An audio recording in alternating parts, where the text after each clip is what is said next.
Hey there, and welcome to Your Worth, Your Way, the podcast that's all about helping you understand that you are worthy of prioritizing your own joy without feeling selfish or guilty. I'm Debbie Lucas, the Joy Alchemist, and each week I'll be bringing you honest, heartfelt conversations with incredible guests, coaches, thought leaders, and soulful humans who'll share their stories and insights on self-worth, confidence, personal growth, and how to create a life that feels authentically yours. This isn't about quick fixes or cookie cutter advice. It's about real talk, practical takeaways, and plenty of soulful inspiration to help you live life your way. So grab your favorite cuppa and let's dive into today's episode. So today I am joined by the wonderful Sarah Brown-Haté, a space holder, teacher, and healer. And Sarah takes her inspiration from our psychological, emotional, and behavioral and relational makeup, as well as the moon cycles and flow of energy in our body to support greater holistic well-being and a return to ourselves. And we'll be diving into learning how to connect with your soul, heal your past so that you can unleash the real you, birthing your best self. And I'm so excited for you to hear Sarah's journey and insights on living life her way. So welcome, Sarah. It's lovely to have you here. Thank you, Debbie. Yeah, it's lovely to be here as well on your beautiful podcast. Thank you. And tell us what's lighting you up at the moment. Okay, an imminent massive change is actually lighting me up, and I feel as though it's been a long time coming, and it's really, really exciting, but it's also just a little bit scary because I have been in the physical location where I am right now for nearly 20 years. So it's, we'll see where it takes us, but Good. Oh, that sounds really exciting. And it's very much just about surrendering and going with the flow, isn't it? Yeah, definitely. And part of the things, as you said, that I really, really love is like the moon cycles. I've really reconnected to that over the years, especially since 2020, but it was sort of like always latent for me. And lots of things happened around that period where I really wanted to reconnect to who I am, hence the soul in capital letters, and we'll talk about that later on. But working with the seasons more and working with everything else, I'm actually in a personal year 8 and we're in a universal year 9. And when it gets to my birthday later on this year, I'm actually going to be in my own personal year 9 as well as a universal year 9. So I'm not really surprised in a way that everything's sort of converging right now to the end of this chapter. And it feels like a massive, massive chapter that is coming to an end. So. Amazing. And snap, I've just moved into my personal year 9 as well. So Okay. yeah. Okay. So we can maybe come on to that because I'm really interested in numerology. We can maybe come on to that a bit later on if it comes up. So yeah. Tell us a little bit about your story because I know you, but the listeners won't necessarily know who you are and what you do. So tell us your story and what led to the work that you're doing right now. Okay, I'll try and be as brief as possible. I live in France. I've been living in France for over 30 years, and that's really important because it's part of who I really, really am inside. I realized that I've probably had a few past lives here in France, but also it was a calling when I was a young girl. I started to learn French when I was 8, back in England, came to France for the first time when I was 10, fell in love with the place, couldn't explain it, had no idea all about, the law of attraction and just past lives. I had no idea, well, probably subconsciously, but consciously, no idea of any of that. And just had this real deep inner knowing that I needed to live there. So I've been doing that, as I said, for a very long time. And when I moved to France, the only thing that I could do was to speak French. I had no business background. I had nothing really. And so I was like, oh my goodness, what are you going to do? So I fell into what a lot of English people do, which is to become an English teacher to French students. And that was actually self-taught in itself, wasn't a vocation I had. But over the years, I realized that I really, really love sharing my knowledge, helping people improve. Often it's confidence, even in speaking a foreign language, it's communication, and it's really connecting with other people. And those three, confidence, communication, and connection, have since formed the pillar of my businesses, because I've had quite a few over the past 16, coming up 16 years. And how I actually came into my current business, which is SBH Mentoring, soul-based healing and mentoring, is sort of a combination of very different things. Part of it is my own life experience. Back in 2015, I was at a massive, massive crossroads in my life. Similar, I suppose, in a way to what's going on, to be honest, now I'm speaking to you. But it really became clear to me that the business I'd built up, which was English language training to adults and translating, was not necessarily lighting me up as it used to. And I needed something more. I needed something different in my business, but I also needed to change my life. And so I went on a really long soul-searching journey, which led me to stumble across coaching, to then train in coaching. And then since then, I've trained in different modalities with emotional healing and energy healing. So I brought all of my past experiences, plus those modalities, plus my love for helping people really reconnect to who they are. And all of that now is the foundation of my current business. It's such an amazing journey. Thank you for sharing that. And I think, it just shows how every decision, every action, everything that you take over your life brings you to a point where, you're at the right place in time now, and it's going to set the foundation. So as you say, even though you were teaching English, it was the confidence, the communication, and, those kind of three pillars that really kind of helped you to then build your businesses on and build from that. So that sounds really amazing. And I think, you spoke there about, first of all, I just wanted to touch on the past lives bit, and that might be a bit of a foreign concept or feel a bit woo-woo to some of the audience, but I absolutely feel that with Scotland, actually. The same experience that you had, like, I feel so at home, yeah. And I'd never been here before, but even as a little girl, I love tartan and I love the Scottish accent and I love the bagpipes. Like, it gives me goosebumps and I feel so at home. So I genuinely do believe that I lived here in a past life myself. So that's always really fascinating, and that could probably be a whole podcast on its own, I think. But one of the other things that you said, and it's come up a lot for my guests as well, is that, they when they explain their journey, is that they got to a point, where they felt like what they were doing wasn't lighting them up anymore, and it wasn't aligned to how they wanted to either live their lives or continue on in their lives. So what was the catalyst for that change? And was there any, like challenges and stumbling blocks that you hit at that point? How long have you got? Because there were loads. The mic is yours. Okay, so 2015 was actually really the crux of it, but it had been building up for a long, long time.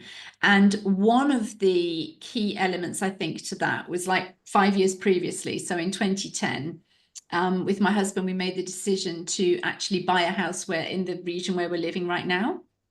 And we needed quite a big house because we have 3 children. And at the time I was already in my own business. So we needed quite a big house so I could have my office space as well. Anyway, it took us a long time to find a house that we could actually afford. And as soon as we turned up at the house, I just sensed that it wasn't a nice place to live. But at the time, my husband wasn't necessarily open to everything that I now sort of, I was going to say profess. I don't really like that word. Everything that I live by, let's say. Yeah. And so when I was like saying, I just don't feel that this is the right place to live in, I had no concrete information to give him. And so it's very, very difficult. And one thing led to another, and we were more or less backed into a corner because we needed to move out of where we were living. So we did actually buy that specific house. Now, with hindsight, it was a good decision in the sense that it really enabled me to step into my intuition, to make sure that I listened to it all the time now, because my intuition was telling me not to do that. And we did.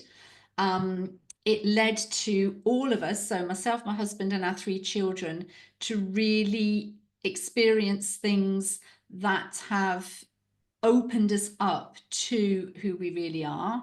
It hasn't been easy. It definitely hasn't been easy. Before we moved, we were a family that were really, really united together. That house literally threw us apart, but we still stayed in that house for quite a long time. We all experienced it in a different way. So in that it was good. But we'd been in the house for a couple of years by the time that everything had been building up and was just telling me, screaming at me, that this wasn't a nice place to live for me and for all of us. But also, I needed to, as I said, make a change in my business. It felt as though everything was stagnating, that I no longer had my place where I was, even in our family unit. And so part of my questioning at the time was, do I stay or do I go? And when I say that, it was, do I go back to England on my own? Yeah. And it was such an awful time in the sense that my, let's say, French dream seemed to be coming to an end. I didn't know what way I had as a way out, and took some time out for myself, did actually go back to England for a couple of weeks. When I came back to France, it was obvious to me that I couldn't do that. But when I got back, I said, things have to change. Yeah. And at the time, I realized then that it had to change with me first. And that's when I started to seek help and went on a different journey. Wow. So much in that. And I think, yeah, I want to come back to the intuition, but because that's like one of the core elements of the podcast. But like thinking about the energies and, everything is energy around us, as you and I know, and I'm sure some of the audience know that as well. And I think like your home environment is such an important part of like it's where you literally where you live, where home is where the heart is, as they say. And if it's not a good environment, if it's not a good vibe, a good energy, then it's always going to throw things off. And I know this home that I'm currently in, and you were kind of part of that journey for me moving in. I don't think we were working together at the time, but I remember literally when I turned the key in the door and stepped in, I was on my own, and I was like, I just felt like I'd come home. And even now I can just feel like the love and the sense of relief, that I felt. And I love my home and it's so warm and nurturing. But I've been in other places where it felt like it was literally just like a bricks and mortar. It wasn't a home, it was a house. And, Yes. and so, that can so influence the dynamics of the relationships within, for the people who live in there. But I think, Yeah. coming back to your intuition and really trusting that. And I think we can all probably, if we take time out to reflect about, times where we didn't follow our intuition, and you had a really good example there, and things didn't work out, or times where we actually did, even though it didn't make logical sense. And I think that's so important. And how did you learn to kind of cultivate and trust your intuition and kind of learn to work with that more and trust it more? Well, that was the time when I really, really decided that I would no longer let anybody tell me what I was feeling was Yeah. wrong. But I'd had lots of different, maybe not as important senses of intuition many, many times leading up to that. One of them was, for example, when the children were very, very young, I would always drive a particular way to go to the beach because we were living somewhere else at the time. And I would always drive a particular way. And my intuition said, don't go that way, and I didn't listen to it, and I had a car accident. Now, luckily, it was just the car. The kids Yeah. were fine. I was fine. Just a bit of shock. So that was just one incident. Other incidents were, for example, when I met my husband, I was invited to a student party at the time. My husband's French. I didn't want to go, and I had this massive nudge, you need to be there. And I was like, seriously? I just don't want to go. And when I met him, he'd actually had the same nudge. So I find that very, very Yeah. Wow. interesting. Yeah. So that, as I say, going back to 2015, that was really the time where I was like, I need now to lean into my intuition, even if it's scary, even if nobody understands it, even if nobody accepts it. And so that's what I do now I would like to say a daily basis. That's not 100% true, because I don't want people listening to feel that Sarah has got it all sussed out, because that's not true. But I will always now listen to that first. If it feels scary, I'll sit with it. Yes. But I will most of the time go with what my intuition initially has suggested. And it could be anything. It could be, for example, this morning, I reached out to a friend talking about different things. I felt that I needed to reach out to that particular friend, and she gave me so much insight into my questions. So that is just one thing about intuition. Another thing is, coming on this podcast, yes, it felt like I should. It's just, it can be anything. It can be something very small. It can be something very big. But I think the important thing is to understand how it shows up for you, because it can show up in different ways for different people. It's a bit like people who use the pendulum as well. You need to use it yes or no. So you need to identify for you what is a yes, Yeah. what's a no. I would say for intuition, it's a similar thing. So for me, it's just like an inner knowing. It's obvious, basically. When this idea or this image or this person's name or whatever comes into my consciousness, I know that it's for a reason. Sometimes I know what the reason is. Most of the time, I don't actually know what the reason is either. And talking about the friend this morning, when I reached out to her, she phoned me back and she said, I was going to phone you because I sensed that something wasn't right. Now, we haven't spoken for about a week or two. So it's just things like this. It's going with that flow and not overthinking things either, but really, really trusting our inner knowing, because I feel that we all have it within us. Some of us are really connected, some of us are not. But if you are, definitely go with it. So many points I want to come back to. First, coming back to the first part that you were talking about, and you kind of ended it with what I would call, and I think people use the term radical responsibility for yourself. And I think, that's what you kind of emphasized there in your story. That the first part of your story was, that, we are responsible for ourselves.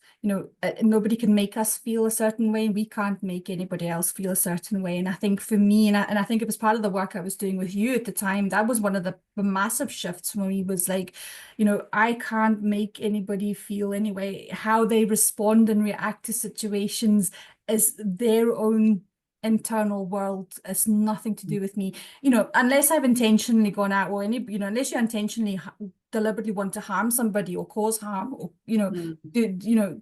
be deliberately horrible to a person or nasty to a person.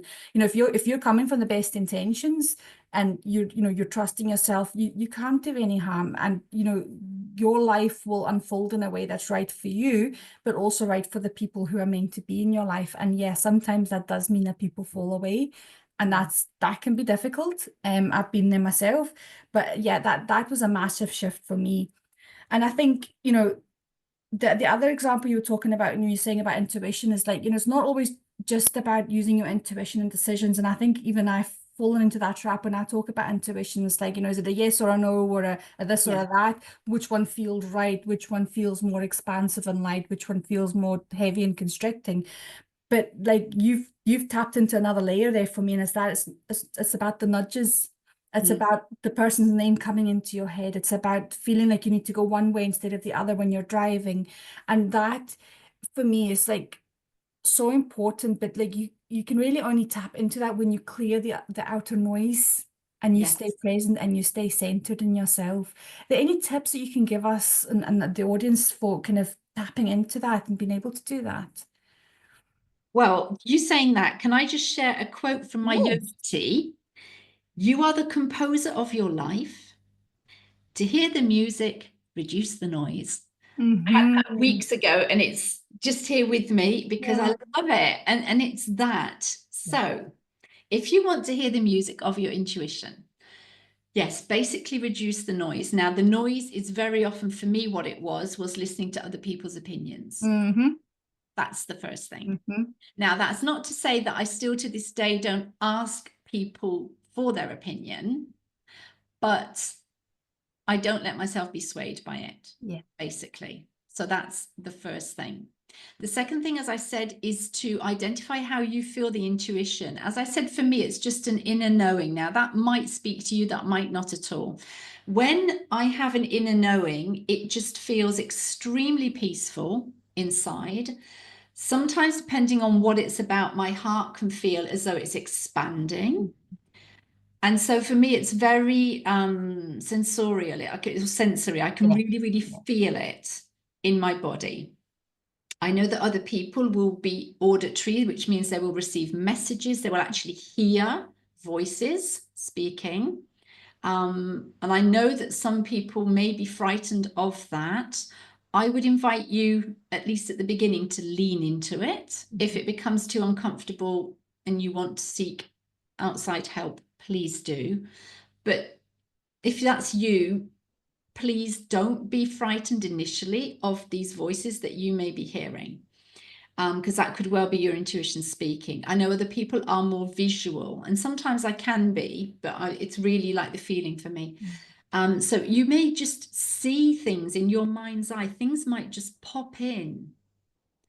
And again, get curious about that, because they may actually be stepping stones on your path as well.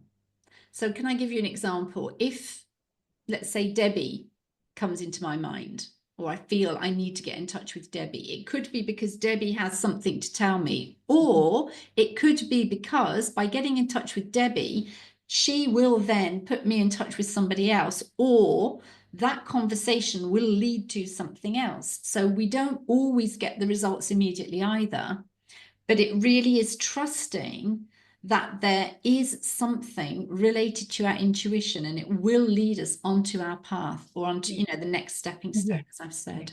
Yeah. Oh, 100%. And actually, when you were speaking before this, like you were talking about like co-creation and that bit about, you know, like you would message your friend and your friend said they wanted to phone you. And I've seen so much popping up on my social media, because I follow people in this world, where they were saying, you know, like, when you have inspiration to create something or do something, it's because there's somebody else out there who is wanting that or needing that. And so when you're co-creating, I always used to think of it as this kind of like, you know, ethereal co-creating with the universe. But actually, when you're co-creating, everybody is the universe, we're all one. But there's somebody, when I want to create something, and that's something I'm working on just now, there's something, you know, after this podcast is live and running, there's another project that I want to step into, and I'm like trusting that it's because there's somebody out there who needs what I'm going to be creating. And that kind of really kind of inspires me to continue, and you know, like when I'm thinking of them and when I'm creating everything. And I think that's so important. And I think, you know, the other bit that you were saying there about, you know, just trusting, like it's in the moment, and that's the bit about staying present, that's the bit about surrendering, is like in the moment, all you need to do is take that next step. You know, it's not about, you know, yes, you should have the destination, the goal, the dream, the desire, whatever it is that you want to work towards. But, you know, for now, I was like, what is my next step right now? And trust that if it's aligned with that path, then that's the path I'll go down. You know, I've thought I was going to go one way in my life, and I've gone, you know, made decisions, maybe consciously or unconsciously. Sometimes it's taken me to a completely different path. Sometimes I've circled back because it's not been the right path. Sometimes I've kind of gone with it. And I think that's the bit where trust comes in, and trusting in yourself and trusting that it will always work out for you. But that's like the core, is tapping into that intuition and knowing that you're making it from that place. Yeah. Yeah. Often, you know, when you're not making it from that place, when you feel fearful. Yes. And I purposely say fearful. I don't say afraid, and I don't say scared, because I have followed my intuition when I felt scared, but it was the right thing to do. For me, fearful is this, again, because I feel, but it's like this feeling that overtakes me, that overwhelms me, that really makes me stop and question what I'm doing. And that, I know when that happens, it's just like, don't go there. I used to go there, sometimes as well out of curiosity, but I've had enough experience now, and I'm at a phase in my life now where I don't want to go there. If it feels like that, I'm just like, I'm out of here. I just want to like have that peaceful, beautiful, heartfelt feeling, you know. So if you're not sure of, as I said, how to tap into it, maybe start sort of, I don't know if it's reverse engineering it, is it? But at least, okay, when I feel fearful, that's probably not the best step to take. Yeah, definitely. And I actually had this conversation with another podcast guest, and it was, you know, that bit about like, how do you distinguish between, is your intuition telling you not to do something because it's not aligned, or are you just feeling fearful and because you're stepping out of your comfort zone and leveling up? And I think, you know, if the no decision, and I'm choosing that as a basic example, feels light and expansive, not relief, because like, oh, thank goodness I don't have to go and do it because I'm scared of stepping up, but genuinely like, Okay, yeah, it's genuine. Like, and sometimes like for me, it has been going out with friends or going to a party, like your previous example, and I've said no, and I've not gone, and I've genuinely felt relieved at that. Yes. Not because I'm not antisocial or anything like that, but it's just it wasn't aligned with what I wanted to do, my energy at the time, and that felt light and expansive. So I think, it really is important to distinguish between that, like Yes. feeling fearful and feeling uncomfortable because you're stepping up and you're leveling up, or genuinely saying no or going with the alternative because it feels right and it's the right thing to Yes. do. Yeah. Yeah. So, So I think intuition really is about like knowing and understanding your true self. And I know that's a lot of work that you do as well. And I think for a lot of us women, and you and I had this conversation when we were working together as well, was like, we've been so busy putting other people first, the people pleasing, all the rest of it. So, like, for me, like, you need to know yourself first to really then be able to tap into your intuition. So, what are practical ways that women can start rediscovering who they truly are and kind of beneath the roles that they play in their lives at the moment? okay. One of the things that I often introduce into my group workshops is quite symbolic, because basically, if you imagine when we're born, we are this beautiful, let's say, untouched soul, basically. And depending on the environment and the family we're born into, very, very quickly, we will have a layer of fear that will come and surround us. Now, the fear might be just because our parents want to protect us so much, and they are projecting their own fears onto us. So it could be coming from a place of love. It can also be coming from another place, of course. But we will feel that fear as a very, very young child and probably not even understand what's going on, but we will have that.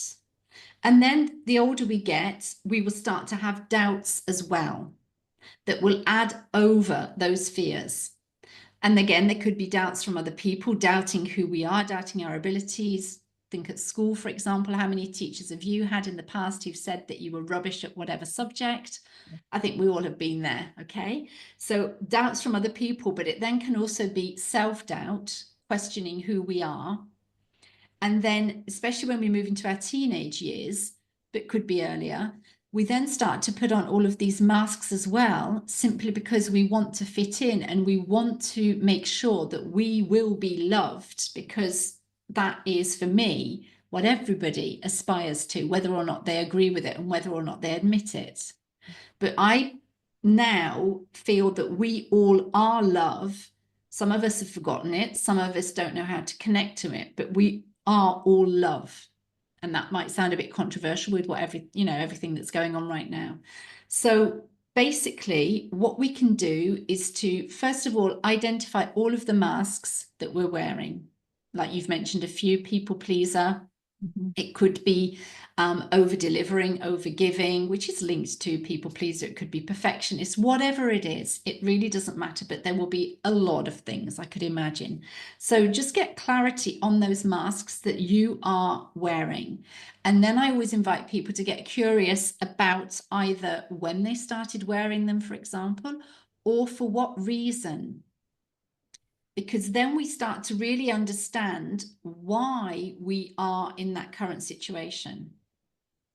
I did this unknowingly at the time, back in 2015. It was just like a massive shift in consciousness, about who I'd actually become. I actually journaled at the time, because that's also one of my tools, but I journaled that I really didn't like myself anymore. I had no idea who I was and didn't like the woman I turned into. And to actually get to that stage, for me, it was just like, what has happened? So I realized all of these masks that I'd been wearing and the reasons why I'd been wearing them.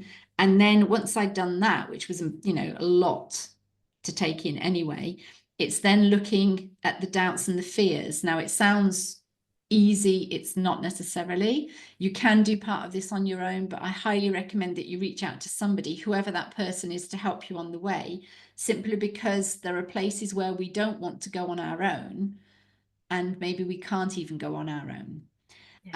So those are the three things that I really, really always bring into a group workshop, whatever we're working on, because those for me are the places to start. So the masks, the doubts, and the fears, and just question, get curious, are they all mine, or have other people, because even with the masks, other people could have told us that we are that Yes. type of person who we are not, but because everybody seemed to have a consensus of opinion, we've accepted that as being the truth, but it's not our truth.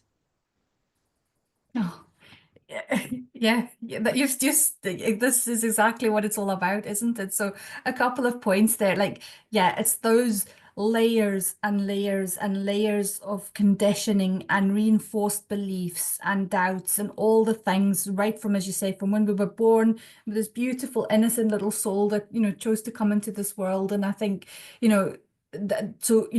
most of us don't awaken until we're, in a kind of probably at least midlife. I'm Yes. hoping for generations to come and for our children and our grandchildren that we will enlighten them at a much earlier stage. And I know a lot of my friends with young kids are teaching them this language right now. So we'll have a whole other world, in a couple of generations' time. So I'm really grateful for the work that we're doing. But, I think for those of us who are, kind of in our age bracket, I guess, is that bit about to unpick those layers, and there's the saying that we heal in layers, and it's because those layers have built up on each other. And it's so true what you say, like your unconscious mind and your ego, and my audience and my listeners will have heard me say this so many times, wants to keep you safe, and Yeah. it's not going to allow you to go deep. And that was why I reached out to you. I've spoken about this. I have I'm a master NLP and hypnosis practitioner. I've been a social worker for 23 years. I have all the tools and skills to help other people do this work, but my unconscious and my ego would not allow me to go deep. And that's why I reached out to you at the time when I was really needing to do that deeper layer of healing and understanding of why things were going on in my life that were at the time. And, we can take ourselves so far, but, if you really want to truly tap into that and really then tap into who you are as a person, who are you without the labels, without all the roles and all the responsibilities. That can be really scary because a lot of people, and a lot of the women that I've spoken to, they don't know. They don't know who they are. They don't know what they want. They don't know what they need. They don't know what their dreams are, and so I do I do an exercise where we go back to like when you were 6 years old. And I know you and I've worked with my 6-year-old self a lot at the time, Yeah. but what was the 6-year-old Debbie doing? What was her dreams? And like we do a whole guided meditation and go into that, and that really kind of seems to awaken up like what those kind of like before all the conditioning, before all of those things happen. So that's so important. um and you mentioned there, like you started off obviously like describing like the little person and being born into this world. And so obviously we can have childhood wounds and trauma with a small t, and it's not necessarily big things. As you say, it's our parents just did the best they could with what they Yes. had at the time. And I've had these conversations before as well. But how can somebody who's kind of beginning their healing journey kind of and feeling disconnected from their past and their childhood, and but know that there's something around there holding them back? What's the kind of one thing that you've helped people to shift that kind of mindset and shift into tapping into their true selves? It is actually working on the inner child and the childhood wounds. Yeah. That's often where we start when people actually want to come deliberately to learn to heal their Yeah. past. And I say deliberately because some people come to me and they're not sure of what they want or where they want to start. So I would say do what we've done before together. So the master doubts of fears.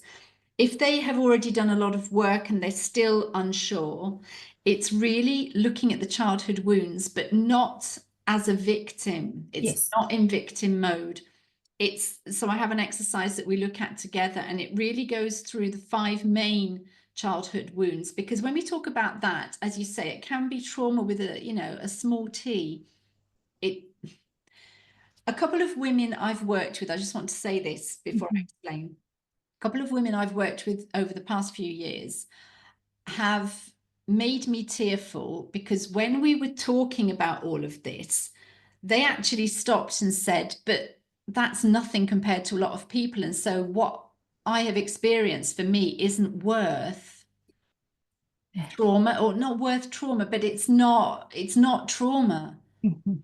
And I think that is also something that we tend to do. We tend to minimize what we have been through. It wasn't until I started on my path of getting help from other people And I have also had trauma, but not some of the, luckily, Yeah. the horrific things that we can think of, right? But still, it has traumatized me in some way. So I just wanted to put that in there as well, because when we talk about these childhood wounds, it's really important to be able to go back as the adult we are.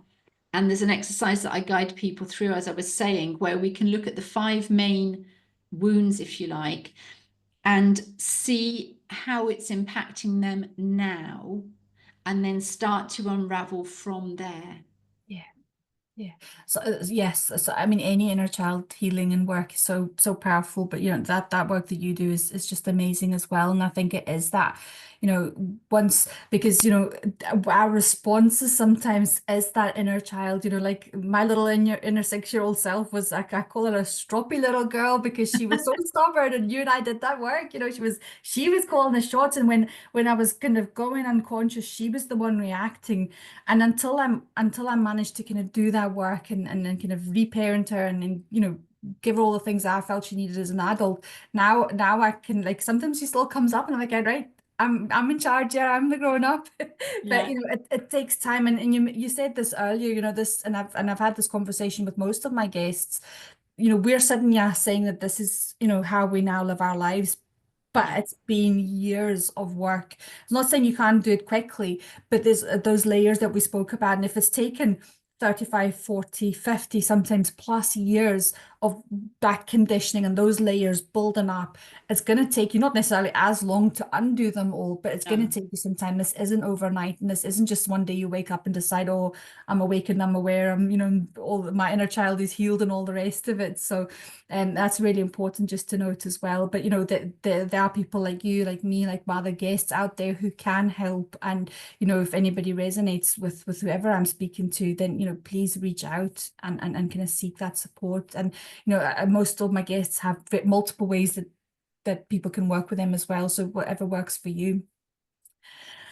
So kind of shifting lanes ever so slightly, joy is a big focus of this podcast. And I'd like to ask you, what's one way that you intentionally create joy in your everyday life? And what advice would you give to someone who's struggling to prioritize their own happiness?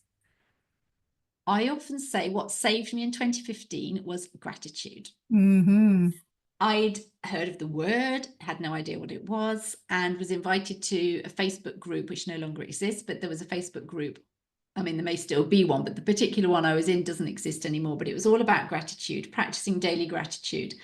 And so I joined, not knowing what to expect. And the first few weeks were great because you just put one gratitude in the group.